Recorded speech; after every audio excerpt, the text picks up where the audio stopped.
may adlaw sa tanan no. Ang among plano karon nami questions and answer sa mong lolo. Nango di ba no? Kay Masa- may kay to mga English si Lolo.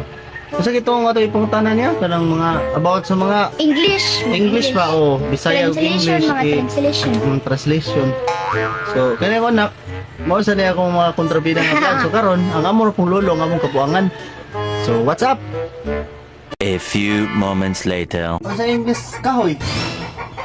Tree, Sa English sa ato. rock, Sa English tao. man, or woman, Sa English sa buhok. pear, Love right eh. Sa English sa liog. leeg, Tagalog, leg, Sa English sa liog. leg, leg. Nagbuhat ka nila lang. Leg. Tagalog na. Leg.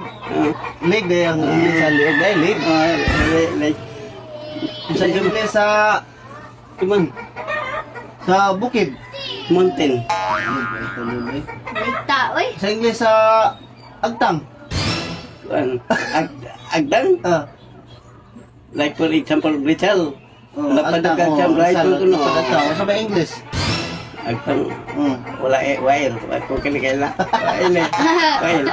Ano ba yung agtang ay? So why English agtang? Na, pero wala. Wala kay baw.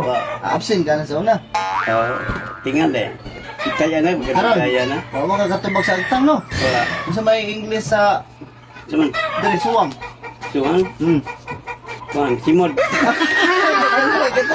Wala na ka.